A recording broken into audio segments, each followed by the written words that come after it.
The chase, a deadly contest between predator and prey. It can be as brief as a second or go on for hours.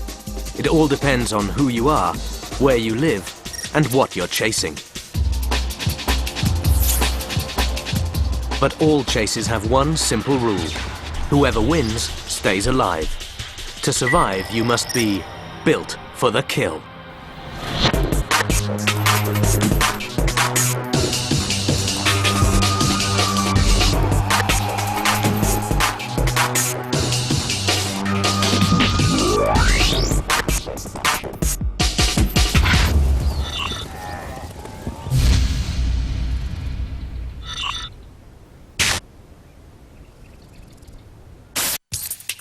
The chase is a lethal game of tag in which predator and prey must try to outsmart and outrun each other.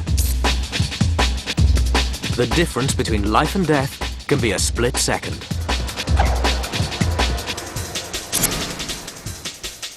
Speed and agility, stealth and bravado. A hunter is a killing combination of body design and strategy.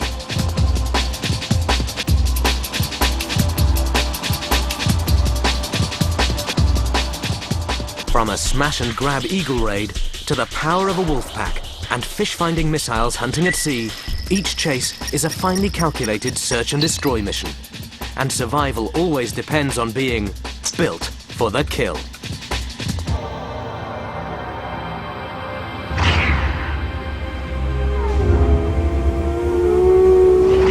Ellesmere Island in the Canadian Arctic.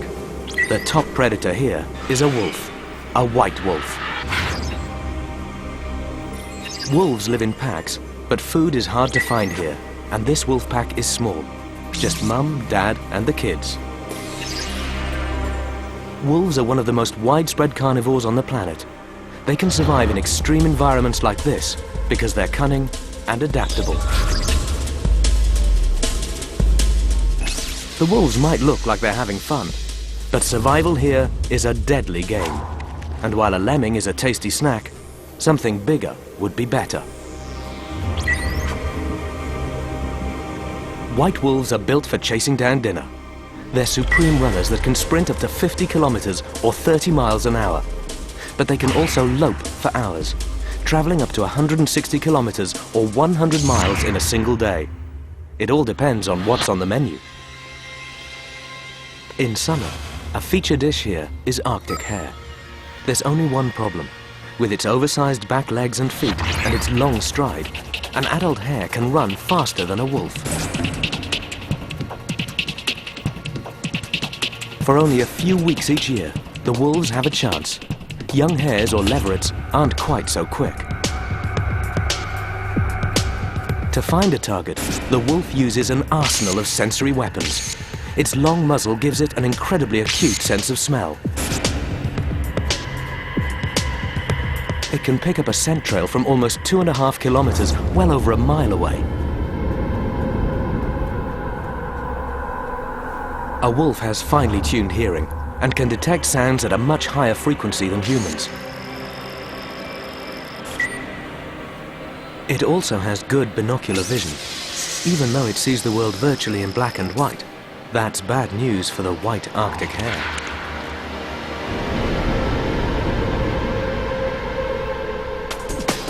The hare uses all its speed and agility to try and outrun and outsmart its pursuer.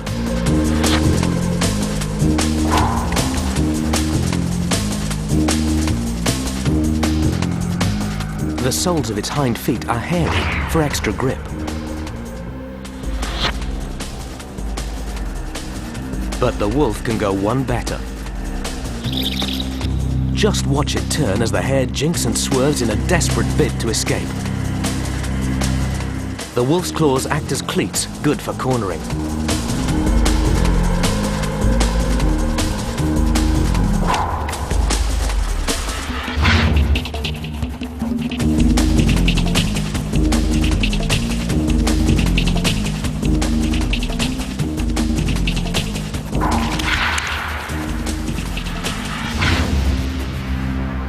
When it comes to chasing young hares, a lone wolf relies on speed, skill, and an element of luck.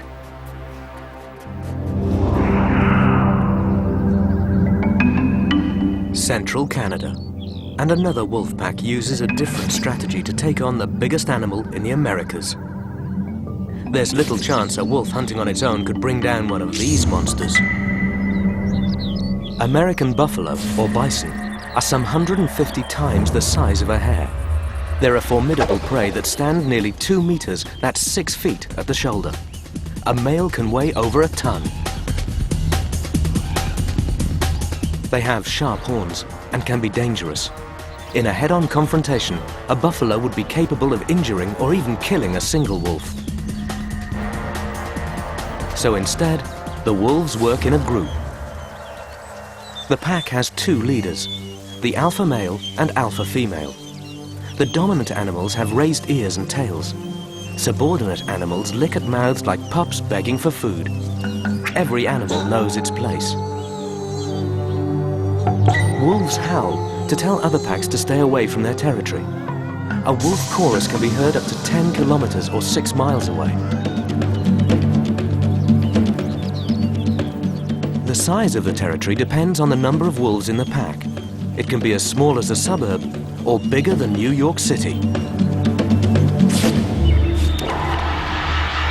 On the vast plains of Canada, buffalo herds could number hundreds, even thousands of animals. There's strength in numbers. For the wolf, this is dinner on the hoof. Wolves and buffalo live side by side. The buffalo seem able to tell when a wolf is on the prowl or just passing by and know not to be alarmed. Although a herd that has been attacked before is more alert. The wily wolves won't often tackle a fully grown buffalo. They don't want to waste energy or risk getting injured. They prefer to target an animal that is sick or slower than the rest. A calf is easier to kill.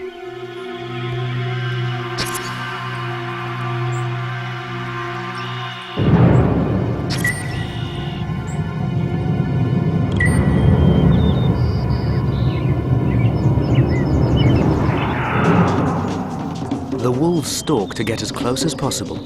If the buffalo hold their ground, the wolves won't risk an attack.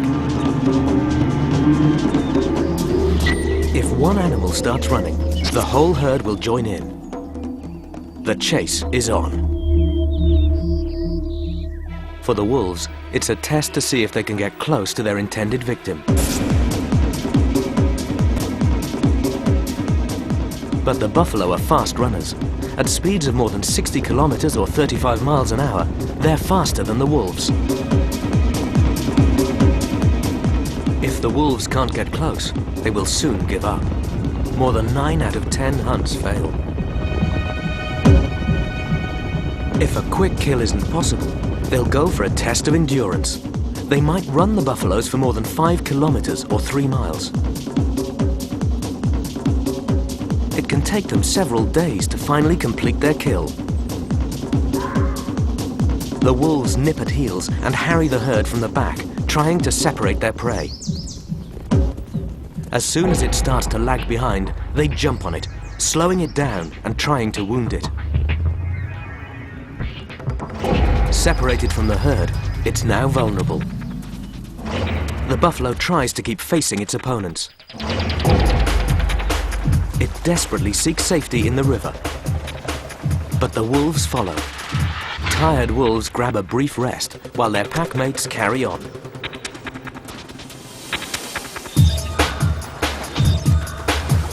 Eventually, the buffalo is just too exhausted to fight.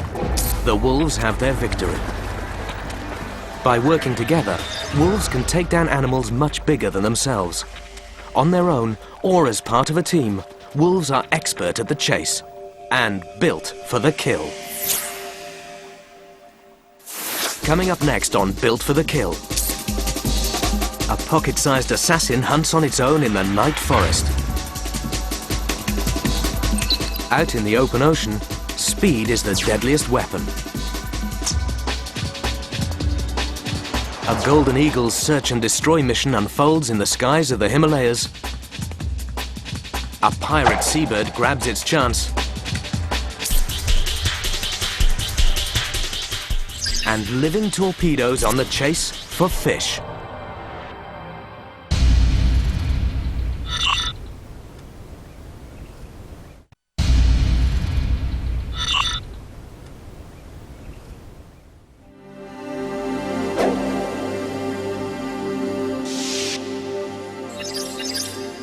The Asian rainforest can be a dense, steamy jungle. Tall trees and thick vegetation create an obstacle course. In this dark and shadowy world, predators need different skills and strategies.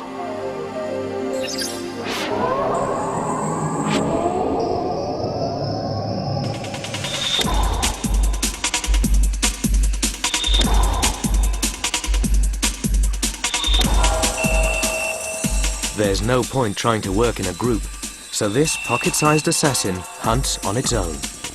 Small, fast and deadly, it's probably not what you'd expect a killer to be.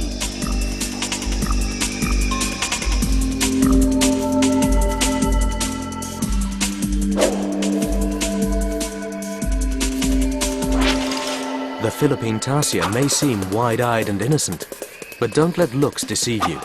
This is the face of a killer. An adult tarsier weighs only about 120 grams or 4 ounces. It's so small, it can sit in the palm of a hand. This primitive primate hunts in the dark using sight and sound. Each enormous eye is larger than its brain.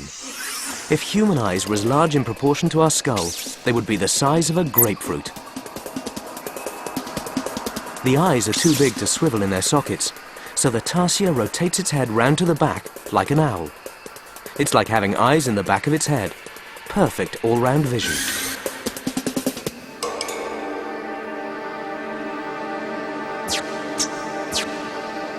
It's looking for large insects, such as a beetle or this forest mantis.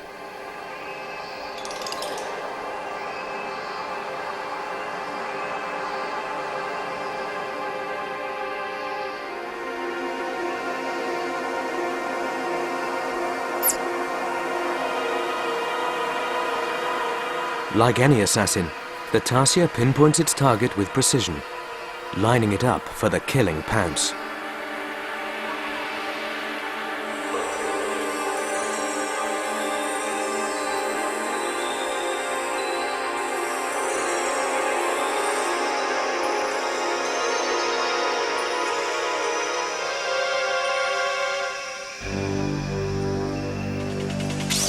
The tarsier missed.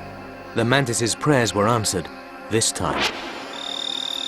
The tarsier also relies on incredibly sensitive hearing to locate prey in the nocturnal jungle. These long fingers have pads on the tips for extra grip. It's poised for the kill. Once the tarsier locked on, it made a single deadly strike. The mantis was the victim of a perfectly executed ambush. One chase down, another 5 or 6 to go.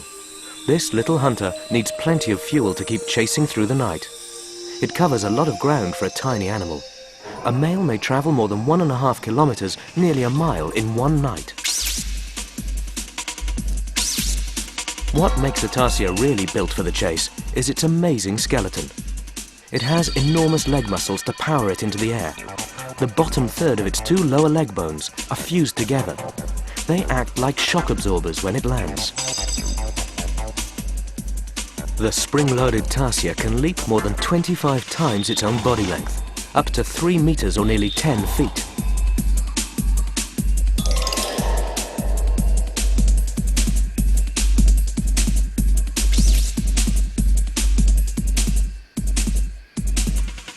The tarsier locates a large beetle on the ground below.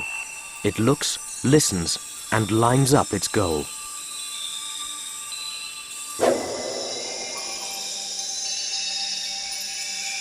It leaps, but too late. Another tarsier got there first. Let's see that again. When it comes to the chase, the difference between winner and loser can be as little as a split second. Tarsiers are solitary. They don't seek out company. But 2 tarsiers can sometimes find themselves chasing the same insect. They each have their own territories to hunt in, but a male's territory may overlap with the territories of 2 or 3 females. This tarsier scent marks before continuing the hunt, and it's not long before it's found another beetle.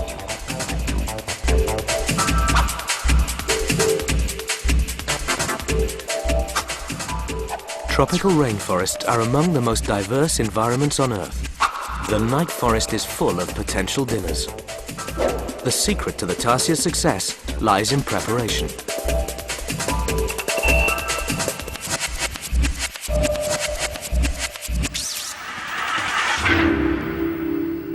The actual attack and kill is almost too fast to see.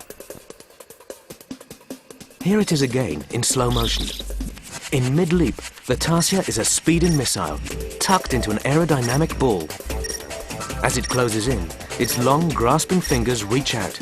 Its eyes are closed, and its mouth, filled with needle-sharp teeth, is open to deliver the killing bite.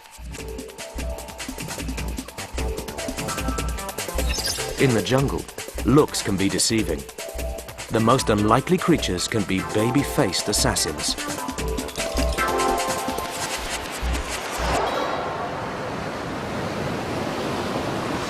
While tarsiers strike from the shadows, gannets dive from the sky as they chase down fish.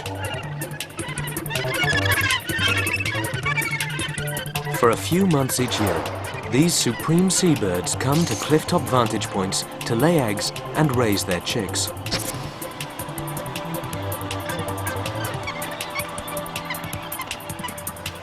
They're never far from the sea, and they're always on the lookout for food.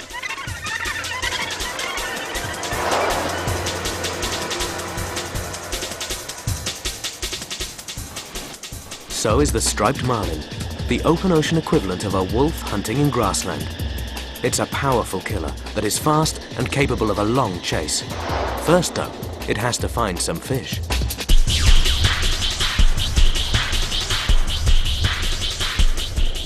The gannets are also looking from high in the sky. They're superb gliders with long wings to give them good lift. They soar effortlessly, using updrafts off the waves as they scan the sea below for potential dinner. When they've located some fish, gannets can dive from 30 meters, nearly 100 feet above the water. They're adapted to survive the impact. The front of the skull is reinforced and strong. It's a built-in crash helmet.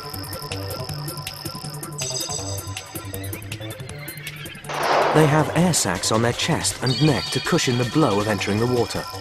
At the very last moment before impact, they take a deep breath and inflate them. Gannets had impact-absorbing airbags long before cars.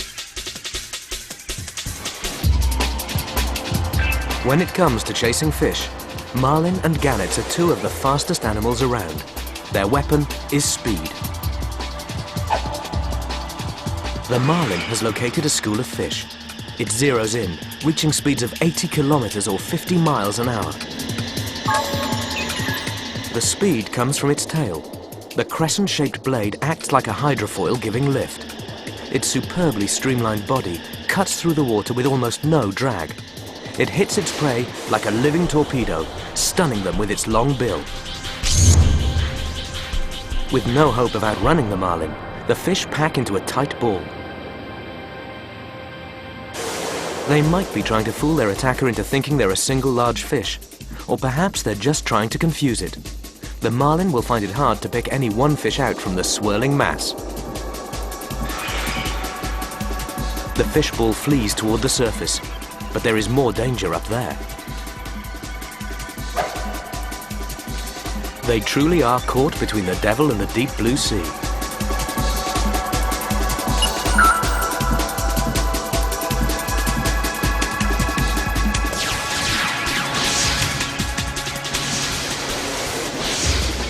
Tucking their wings in, the gannets dive at speeds of up to 145 kilometers, more than 80 miles per hour. Hitting water at this speed is like slamming into concrete, but the gannets' built-in airbags take the blow.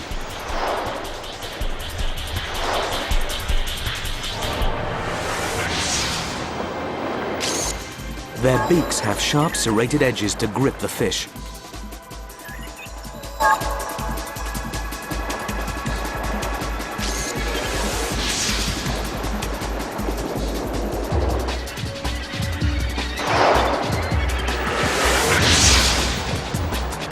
The gannet is a missile that strikes from the air, while the marlin is a living torpedo.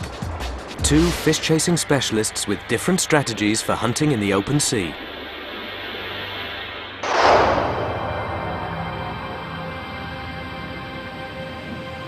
From ocean depths to mountain peaks, every place has its predators.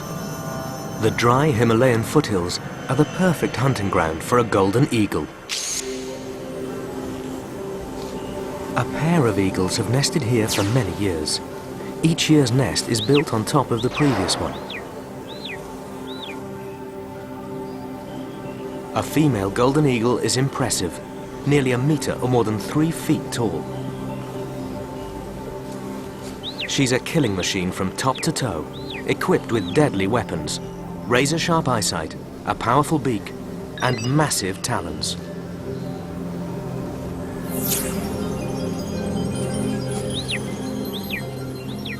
It's breakfast time.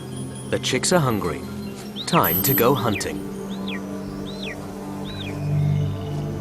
With wings that span more than 2 meters or 6 feet, a large tail, and huge flight muscles, the golden eagle is a fast, strong flyer that is perfectly built for the chase.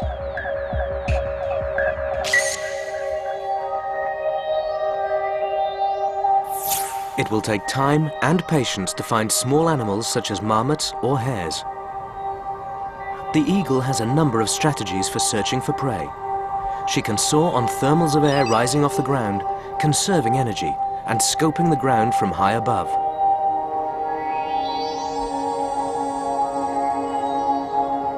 Or she flies at low altitude, back and forth in every direction, quartering the ground in the hope of surprising a victim.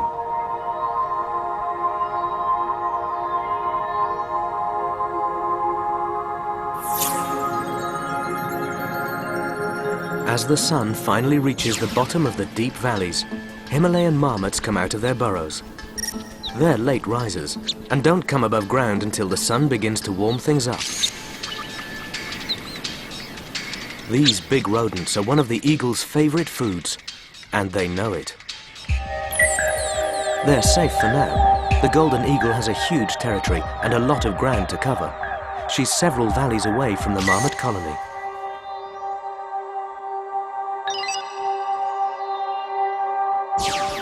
With no threat in sight, it's time for a leisurely brunch as they fatten up for the next winter. But they take no chances. There is always a sentry marmot on lookout duty for the whole colony. Their task, to remain vigilant and warn of approaching danger. Most marmots stay close to home. They're not fast runners, and at the first sign of danger, their survival strategy is to dash underground. But this young marmot has its eyes on greener pasture. The eagle is in search mode, scanning the ground. Her eyesight may be up to 8 times more powerful than a human's. What would be a blur to us is in sharp focus for an eagle. That's because she has 2 centers of focus on each retina. One focuses out the front. The other concentrates focus more towards the sides. She can pinpoint her prey with deadly accuracy. The lookout marmot continues to scan for possible threats. An attack could come from a wolf on the ground or an eagle in the air.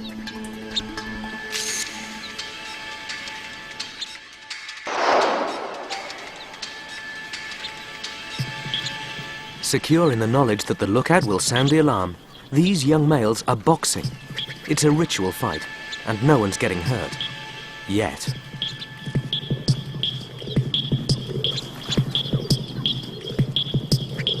The wandering youngster, meanwhile, is getting further away from the colony. And the mother eagle's hunting pattern has brought her to the Marmot's Valley. She's still searching for a possible victim, and she has killed here before. From high in the head of the valley, she sees the marmots.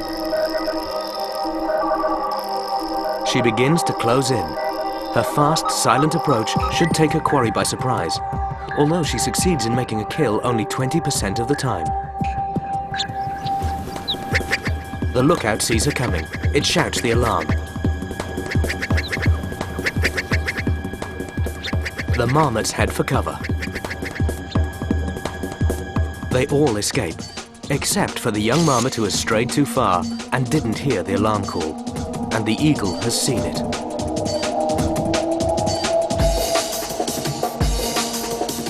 The eagle is now flying low and fast. A stooping eagle can dive at speeds of up to 160 kilometers or 100 miles per hour.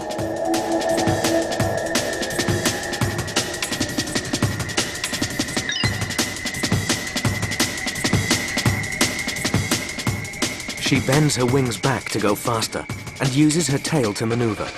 Precision is vital. If she miscalculates at this speed, she could crash and injure herself.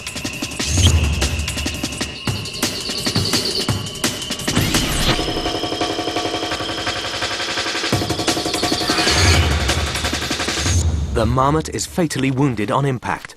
The eagle's long talons each exert hundreds of kilos of pressure per square centimeter. What the claws begin, the eagle's sharp hooked beak finishes.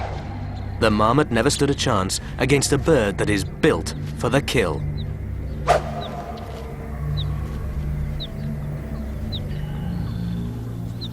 The golden eagle is so strong, she can carry prey that weighs more than half what she does.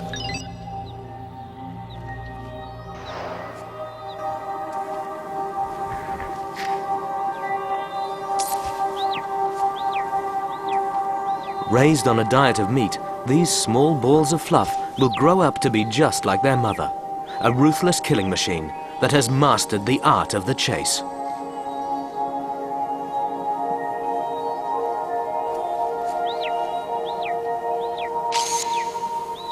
Still to come on Built for the Kill. A flying fisherman with the brain of a mathematician. Tales of blood and murder with an old sea dog and a pirate gull. And from Antarctica to the equator, penguins are fish-seeking missiles.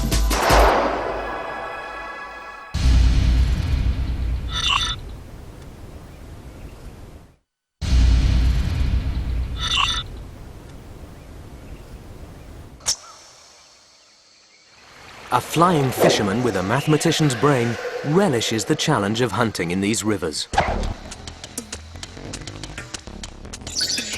The bald eagle makes a surprise attack to catch fish, but it doesn't fly around looking for dinner. This eagle picks a vantage point to spot fish swimming in the water below. It spied a target. The chase is on. It swoops in low and fast. Judgment is crucial because the target is not where it appears to be.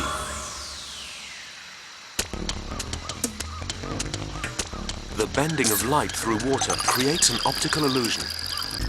Although the fish appears to be here, it's actually here. The eagle must perform a split-second calculation to work out the exact location of its prey. The fish didn't even see the bald eagle coming. It's a perfect catch. When they first start hunting, young eagles usually miss, but after years of practice, they get it right nearly 2/3 of the time. The eagle's talons are strong, with rough foot pads, useful for gripping a slippery customer like a fish. For a few glorious weeks each autumn, bald eagles don't even have to chase down dinner. Salmon return to their spawning grounds and die in their thousands. For hungry eagles, it's an all-you-can-eat buffet. Whether hunting on land or in the water, eagles are supreme flying machines with sharp eyes and sharper claws. They really are built for the kill.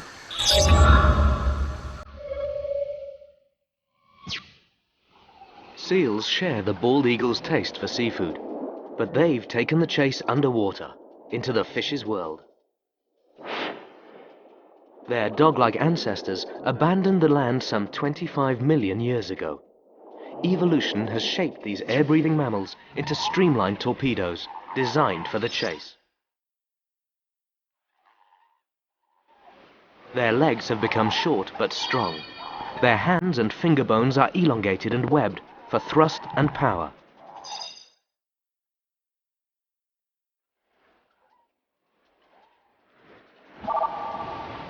To keep the bullet-shaped head streamlined, eared seals have small ears that sit tight against the side of the head. They may be small, but they're one of the seal's most useful hunting tools. Underwater, a seal can tell exactly which direction a sound is coming from. Some seals may eat up to a quarter of their own body weight in fish and squid each day. Time to go fishing.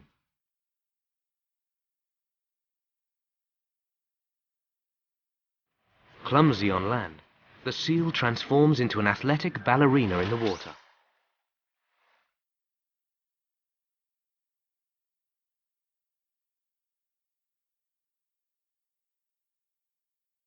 Lithe and muscular, the seal is perfectly adapted for the underwater chase. It gets power from its front flippers, while its hind flippers act as rudders to steer and turn.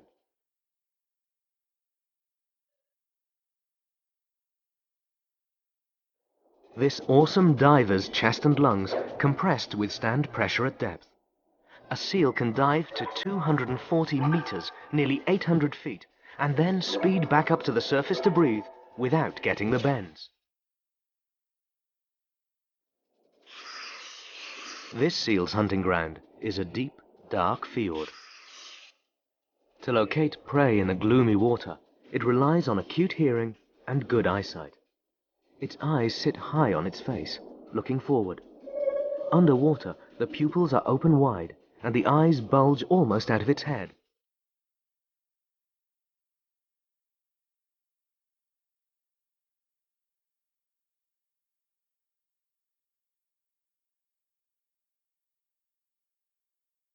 It's located a school of fish, and it has a cunning technique to trap them.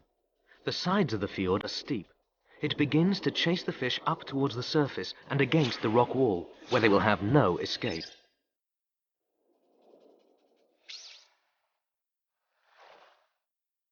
With the seal in pursuit, the fish mass together for safety. However, the panicking fish create water currents that the seal can detect with its sensitive whiskers.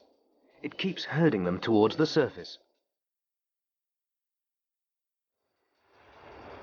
The plan works well. The seal has broken up the protective formation of the school. Fish leap out of the water and even onto the rocks in a desperate effort to escape.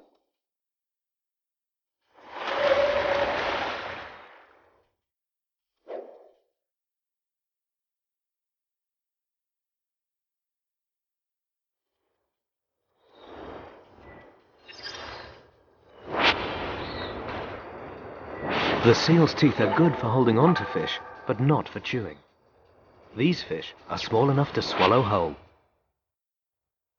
And there's even enough for a watching gull. At the end of a successful chase, the seal has a full stomach, and some of the fish have escaped to live another day.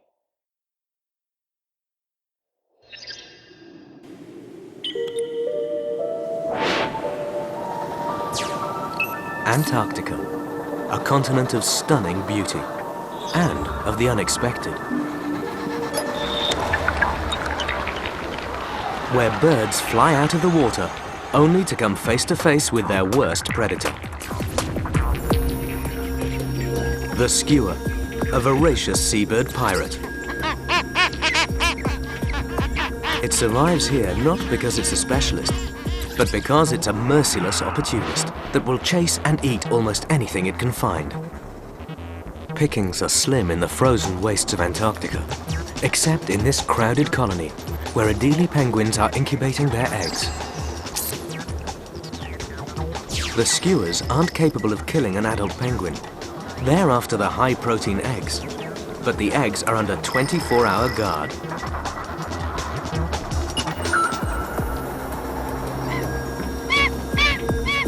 To feed themselves and their tiny chicks, most skuas catch fish or krill at sea. But a few aggressive birds have specialized in taking penguin eggs and chicks. This is an uneven contest, where the predator is at a disadvantage. Adult penguins weigh nearly 4 times as much as an adult skua. Their flippers are capable of breaking a skua's wings, and maybe even killing it.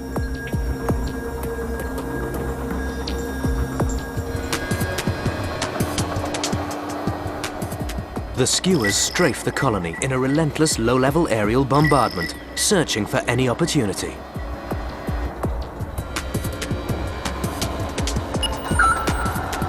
This is not a job for the timid. Only the bravest birds take it on. To get an egg, they first have to get past the guard. Their strategy is to harass the penguins and distract them. There is too much danger from the closely packed penguins in the center of the colony, so their best chances will come around the edges.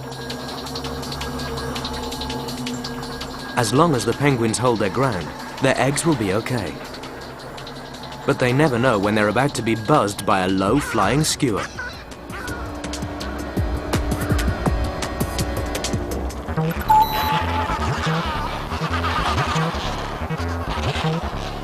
Tensions run high.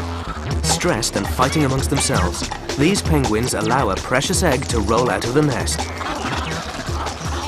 This is the moment the opportunistic skewer has been waiting for. It makes a lightning raid into the danger zone and escapes with the egg. Penguin eggs have stronger shells than most bird eggs, which increases the skewer's chances of getting the egg away from the danger of the nesting penguins. Skewers aren't custom-built predators.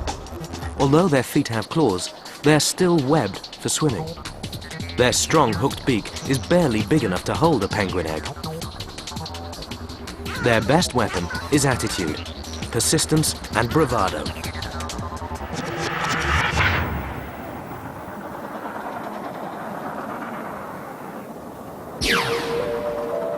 During the Antarctic summer, the sun never sets.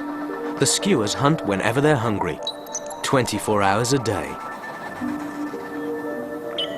After a 5-week incubation, the penguin chicks are hatching.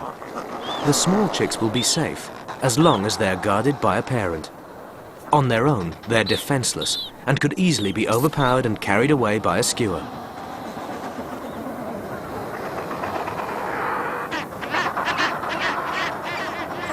The colony has almost doubled in size, but the skewers have only a few weeks to take advantage of this bonanza. The chicks grow fast. Soon they're too big to fit under an adult bird. Their parents struggle to catch enough fish and krill to feed them and must spend more time hunting at sea.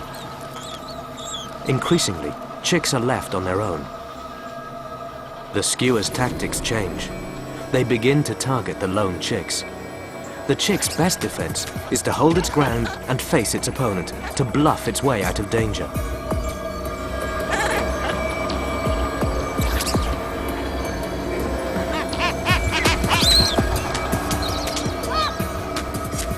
Instead of lightning-fast air raids, the skewers launch sustained ground offensives.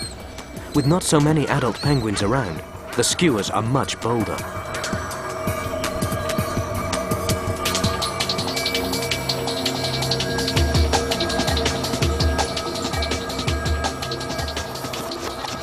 If they stick together and keep facing their attacker, these chicks might be okay. They already weigh twice as much as the skewer and will be difficult to overpower. But their stalker has eyes that are bigger than its beak. It keeps probing for weakness, for any vulnerable point.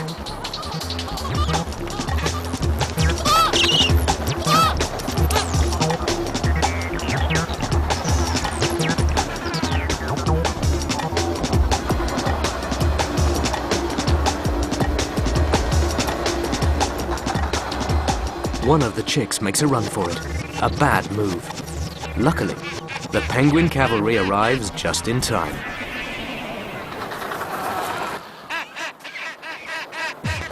But there is no honor among thieves. Skewers will turn on each other in the blink of an eye. In this extreme environment, every scrap of food is worth fighting for.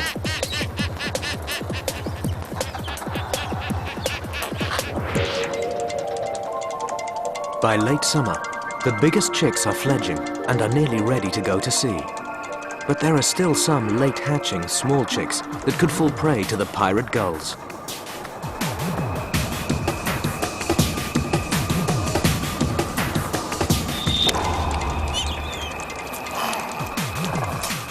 It's not a quick kill. Skewers don't have an eagle's talons or a wolf's teeth. And this time, there are no adult penguins to come to the rescue.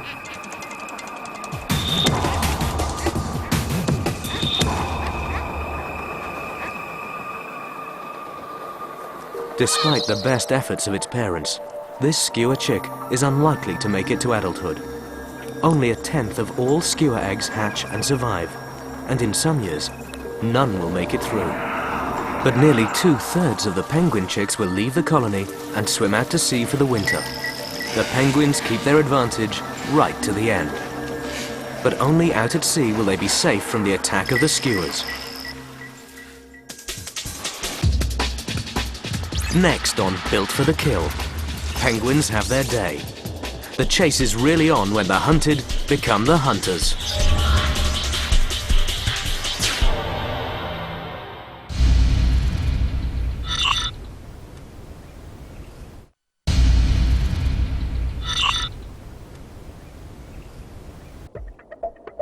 In the high-stakes world of the chase, prey can quickly become predator. Comical and vulnerable on land, in the water, penguins transform into swift, deadly hunters. Emperor penguins are supremely adapted for life both above and below water, in the coldest continent on Earth. Their feathers are a survival suit. While they're on land, special muscles erect the short, stiff feathers, which lock together and trap a layer of air against the skin, the penguin equivalent of double glazing. But the feathers must serve a dual role. Penguins may not soar into the air anymore, but underwater, they surely fly. Once in the water, their feathers are redeployed flat against the body for maximum streamlining and complete waterproofing. The insulating layer of air is forced out by changing pressure, leaving a vapor trail of bubbles.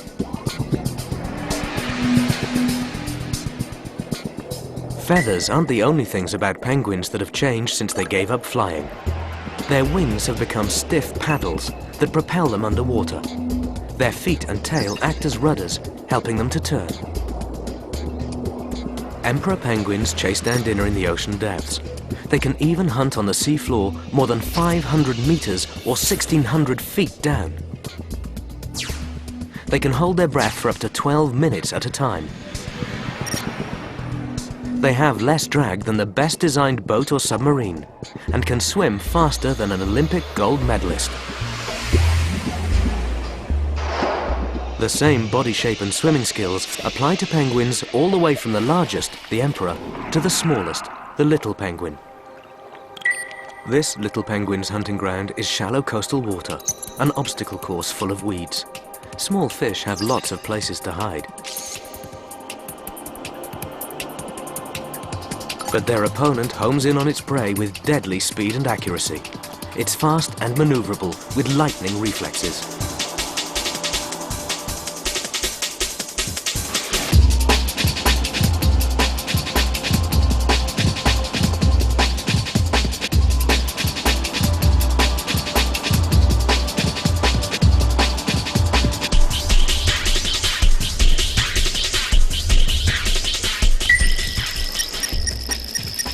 This fish gets away, but the next one might not be so lucky.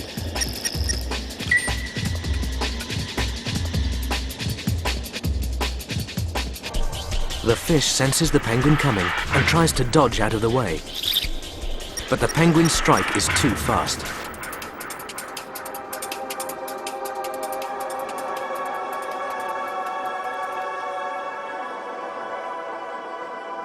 Dinner is swallowed whole. Some penguins actually live in the tropics. The Galapagos Islands are right on the equator, but the seas around them are very cold and rich in food. This penguin still has all the design features of its cousins in Antarctica. It's an underwater flying machine that is built for the chase.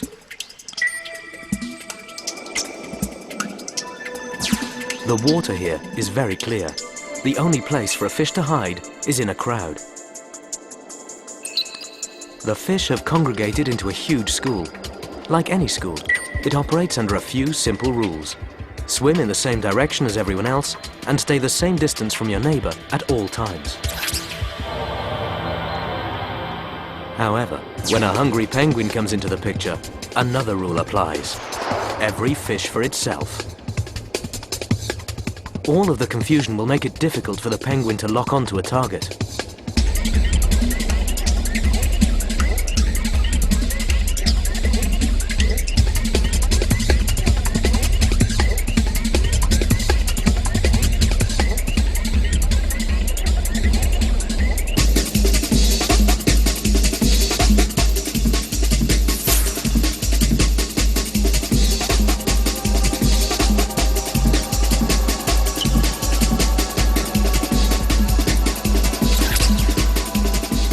Finally, out of the chaos, the penguin has managed to catch dinner.